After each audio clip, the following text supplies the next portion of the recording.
Howdy, welcome to my channel, books, reading and stuff. June on the Range is coming and there's a tag going around. It's the Rootin Tootin June on the Range tag, which was created by our own Steve Donahue. And without further ado, the prompt. First prompt. A ways out west. Have you ever been to the American West? No. I've only been to America once, and I went from New York to Niagara Falls to Bryan, Ohio, and then to Chicago. So Chicago was the furthest west I went before I flew back to Europe. But I have been to the Australian outback. Neville Shute, in his books like Beyond the Black Stump, argued that the Australian outback, became the new frontier after America got civilized. So in the early 20th century, if you were looking for a new frontier, you go to Australia. Prompt number 2. Dry Gulch. What's the smallest town you've ever visited?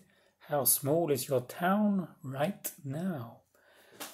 Towns, it depends what you consider a town. I tend to think about like a village being up to 5,000, then it's a town, and then there's a city is after 100,000 people. But there's different definitions of towns and villages and cities depending on who you talk to. And with cities in the UK, they have to have a royal charter. So some towns like Swansea and Sunderland, Brighton, have recently in the last 20-odd years have been promoted to cities by having a royal charter. I don't know what that means politically, but I lived in Llangamachwels, which is very small, probably counts as a village, but it had a population of 541, so that was very small. As to now I'm living in the capital of Georgia, Tbilisi. The population estimated for 2023 is 1,082,000. This is down from a peak of over 1.2 million in 1989, when the Soviet Union broke up, people moved away. It's starting to creep back up again, and now we're getting a lot of immigrants from Ukraine and from Russia because of the war there. Prompt number 3, there's some ores here. Where the buffalo roam, have you ever seen an American bison in person? I may have seen one in a zoo once, but I've never seen one in the wild. Or what's the largest hoofed animal you ever seen? Steve Donahue said for him it was a hippo. Mark at Book Time with Elvis said for him it was a shire horse. For me, I think it would be a shire horse. These are the biggest horses, shire horses. There was a hippo that escaped the zoo in Tbilisi in 2015. It became famous. It got into international news. The zoo in Tbilisi flooded in 2015, and it was a strange time. Prompt number 4. Old Doc Frye, what's your history with westerns, novels, TV, movies? As a kid, I used to like reading some cheap westerns I got from Woolworths. These I'd get for their covers, and the titles like Violence is the Town and Below the Rio Grande. They were fun. They were maybe 100 pages long, and they were enjoyable.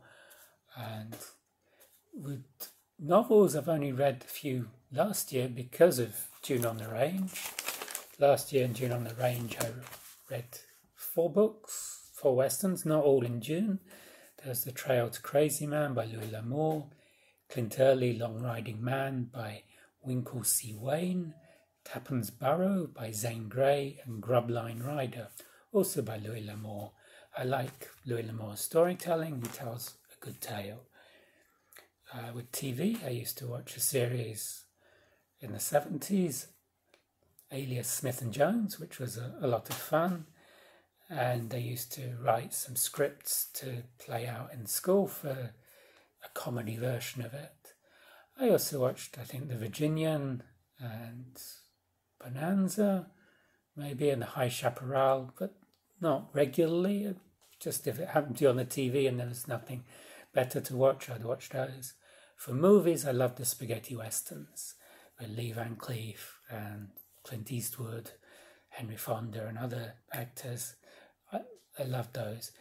I didn't see many earlier American westerns, like with John Wayne or the John Ford westerns. I was more into the spaghetti westerns, the ones filmed in Italy or in Spain. Prompt number 5, this is one of Steve's nosy questions. Diamond Lil at the Rialto saloon. What's your relationship with alcohol? Ever had a friendship with a bartender? When I was younger, I wasn't a drinker. I've never drunk beer. I did try once Barbican, which is a non-alcoholic lager, and I didn't care for the taste at all. I didn't drink alcohol really until I came to Georgia in my 40s, and I tried wine at a wedding. Georgia is the cradle of wine. Wine may be the only word we get from Georgian. Georgian wine is vino, from which you get the Latin vino and vin and wine. Also in Welsh it's gwain, which is very similar to guino. And the earliest archaeological evidence of wine is from Georgia about 8,000 years ago. The residues they found in the bottom of old quarries, these are big pots, these jars, have evidence of the grape tannins or whatever the archaeologists used to determine that they had wine. Now I'll have wine at occasions like supras, which are big feasts, usually for weddings or maybe for birthdays, something like this. I will have wine with a feast, but I won't have wine outside these times. As for spirits, it wasn't until I was 50 I actually tried any spirits. A friend had a speakeasy and all the cocktails were made with some type of spirits, and I didn't know which one to have because I'd never tried any of these. So I tried one with rum. I think it would be better for me if I just had a mocktail without the rum. It would probably taste better for me. And for some reason I tried tequila.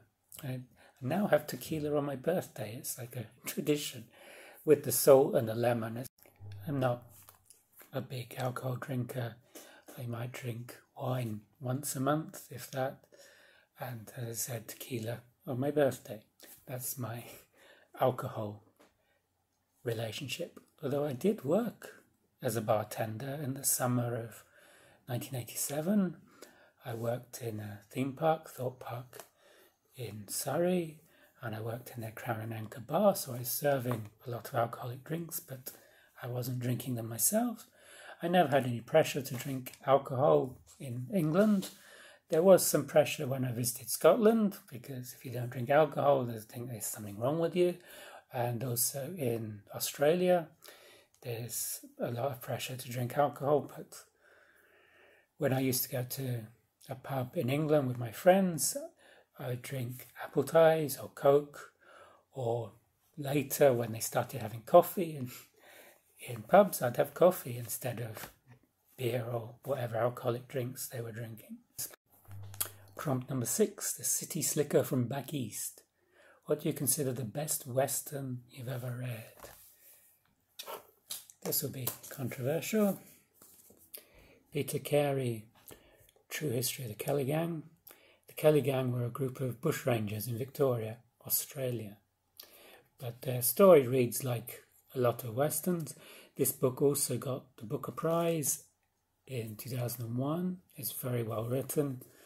It's a true story about the Kelly Gang. It says True History of the Kelly Gang. And I was fascinated by the bushrangers. I read about the bushrangers as a child as well. It was interesting what they did. They were like the Wild West outlaws, but just in Australia, mostly in the state of Victoria. Prompt number 7, the man with the badge. Have you ever been in charge of other people? What's the most authority you've ever handled? Would you be good at it? I'm not good at handling authority. I have taught in schools, I've taught children, and they get away with murder because I'm too soft. Well, not literally murder, but I can't control a large group of children. I teach adults. That's fine because they want to learn and they're not running around the classroom screaming. But no, I don't have the charisma for being an authority figure. I prefer to work with people one-to-one, not leading a big group. Problem number 8, the Tombstone Kid. Have you ever fired a gun, been a gun aficionado, been a shot? No, I've never fired a gun. I've got no interest in firing guns.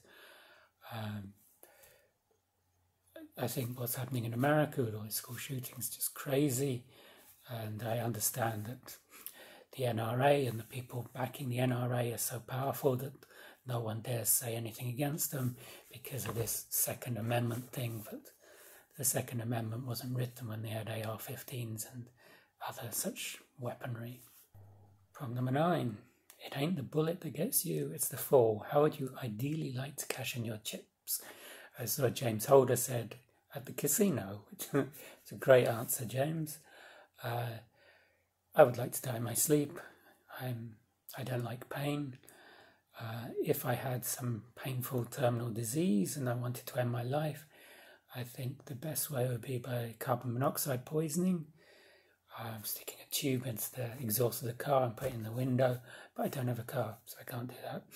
Well, and there may be some other ways, but I'm not suicidal. It would only be if I had some really painful terminal disease and there was no future. Finally, who do I tag? It says here, tag some owlhoots. Owlhoots, this is a new word for me. I don't speak Steve Donahue. I'll tag Kelly, books I'm not reading. I'll tag Ollie at Criminoli, and Christina Campbell books. And you, if you haven't done it. I know Sean Standfast tagged a whole load of people, and Mark and Steve have tagged some others. So yes, so I don't know who's done this, who's been tagged, but these are the 3 I tag, and you if you want to do this. If you enjoyed this video, you can like below. This will help me with the YouTube algorithm. I'm not wearing a cowboy hat. I think only cowboys should really wear cowboy hats, and I couldn't find one. So, see you on the next video. Bye.